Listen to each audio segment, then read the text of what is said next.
Evangelhos apócrifos. Em relação aos evangelhos, só foram aceitos sempre desde o início os 4 evangelhos chamados canônicos: São Mateus, São Marcos, São Lucas e São João, considerados as 4 faces da narração da vida de Jesus. As autoridades eclesiásticas sempre rejeitaram os livros apócrifos. O termo apócrifos provém do grego apocriphoi, ocultos ou apócrifa, coisas ocultas, isto é, não reconhecidos. Existem registros de mais de 50 evangelhos apócrifos, mas só 6 estão completos, que foram escritos entre os séculos 3 a 5.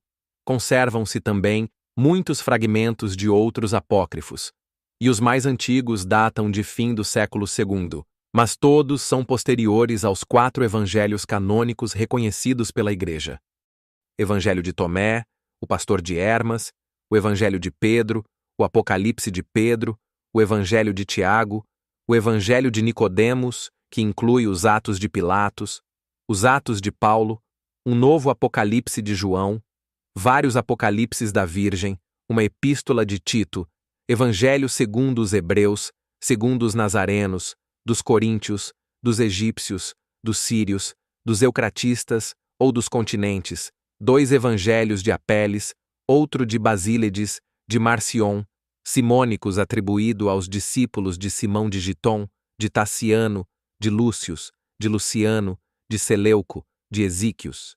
Outros apócrifos têm o nome de apóstolos e discípulos: Evangelho segundo os 12 apóstolos, Evangelho de São Pedro, de São Paulo, de Tiago o Menor, de Judas Tadeu. Os Evangelhos de Santo André e de São Bartolomeu foram condenados pelo concílio em 496, presidido pelo Papa São Gelásio I. Há também 3 evangelhos do nascimento da Virgem Maria, outro do nascimento e infância de Jesus até os 12 anos, outro por São João sobre a morte da Virgem Maria. Outros apócrifos são verdadeiras fantasias de seitas heréticas, ao oposto dos verdadeiros evangelhos: Evangelho dos Ebionitas, o Evangelho dos Valentinianos, o Evangelho de Judas de Queriote ou Evangelho dos Cainitas, Evangelho da Verdade. Alguns evangelhos apócrifos são invenções pessoais que percebemos até pelo nome dado, ou são cópias como o Evangelho de Nicodemos, em hebraico, que é uma cópia do apócrifo Evangelho de Nicodemos, em grego, que data do século II, mas que também é quase uma cópia de um livro romano sobre o mito da descida de Hércules ao Hades. Dos evangelhos apócrifos, 2 deles alcançaram maior notoriedade. Evangelho segundo Tomé. Em 1908, encontrou-se em Oxirríncos, no Egito, um papiro, do fim do século I, escrito na língua demótica, usada pelos sacerdotes egípcios. Trata-se de 10 frases, 8 das quais são frases de Jesus que aparecem no Evangelho de São Marcos. Causou muita discussão, porque parecia que estava inspirado nos ensinamentos do apóstolo Tomé. Em 1946, muitos livros gnósticos foram descobertos em Nag Hammadi, Egito, incluindo o Evangelho de Tomé. Em sua maioria, são livros de gnosticismo e de maniqueísmo: Evangelho dos Gnósticos, Evangelho das Pequenas e Grandes Interrogações de Maria, Evangelho segundo Matias, Evangelho de São Filipe, Evangelho da Vida ou de Deus Vivo. O Evangelho de Tomé ficou famoso graças à mídia, inclusive cinematográfica, e é muito mencionado pelos que pretendem denegrir a Igreja e negar os milagres narrados nos 4 evangelhos. Evangelho de Tiago o Maior. Foi achado em 1595, no alto de uma montanha perto de Granada, na Espanha. São 18 livros, incluindo a história evangélica e a liturgia de uma missa dos apóstolos. Foi muito divulgado pela grande devoção que São Tiago alcançou entre os espanhóis, pois foi ele quem evangelizou a Espanha. Quase um século depois, em 1682, o Papa Inocêncio XI condenou esse apócrifo.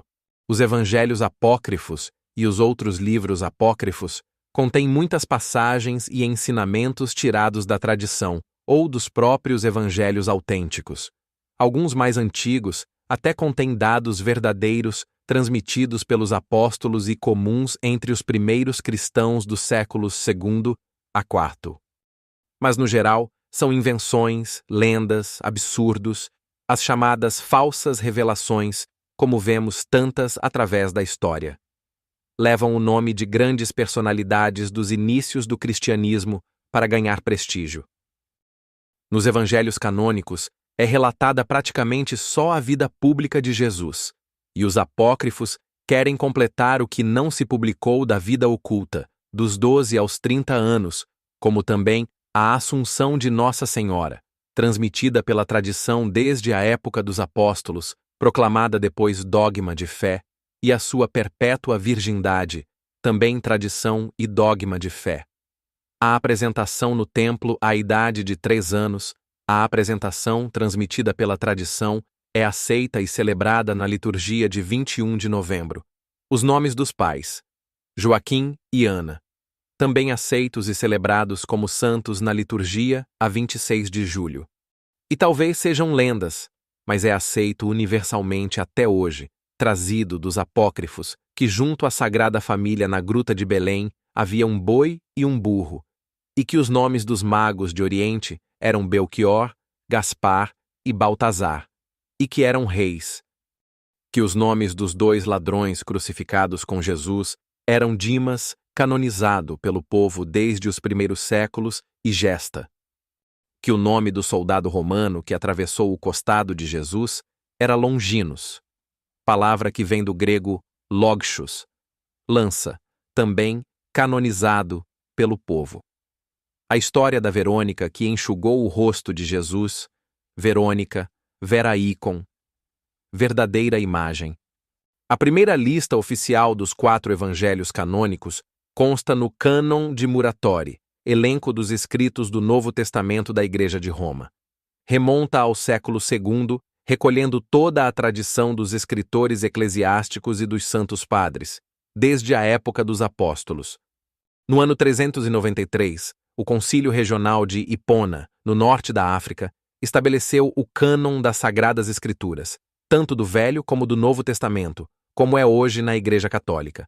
O mesmo cânon foi repetido pelos concílios regionais de Cartago III, 397, Cartago IV, 419, Trullos, 692, e pelos concílios universais ou ecumênicos de Florença, 1442, Trento, 1546, e Vaticano I, 1870. Com base na tradição da Igreja Católica, o Concílio de Trento, depois de enumerar todos os livros canônicos do Antigo e do Novo Testamento contidos na chamada Vulgata, definiu: se alguém não aceitar por sagrados e canônicos estes livros, inteiros, com todas as suas partes, como foi costume considerá-los na Igreja, seja anátema, amaldiçoado. A mesma definição dogmática foi repetida pelo Vaticano I. São Cirilo de Jerusalém disse: aprende cuidadosamente, aprende-o da Igreja, quais são os verdadeiros livros do Novo Testamento, quais os do Antigo. Medita com fervor só esses, manuseia os que com inteira confiança. E ensinamento idêntico fez o Papa São Clemente, São Policarpo, São Irineu, São Justino, já nos primeiros séculos do cristianismo. E principalmente São Paulo: se alguém, ainda que nós mesmos ou um anjo do céu, vos anunciar um evangelho diferente do que vos anunciamos, seja anátema, amaldiçoado. Gálatas 1:8. A Igreja Católica não proíbe a publicação destes textos, desde que conste que são apócrifos. O que a Igreja alerta é contra o desvio da reta doutrina pelos que se apoiam em determinadas passagens destes falsos evangelhos. Com tantos livros apócrifos e tantas heresias, seitas, cismas, revelações particulares e ainda a livre interpretação dos evangelhos canônicos, proclamada por Lutero, Calvino, etc., observamos e constatamos o porquê se justifica a vigilância rigorosa da Igreja sobre a reta doutrina e a absoluta necessidade do primado papal e da sua infalibilidade, para que seja preservada a integridade da verdadeira revelação.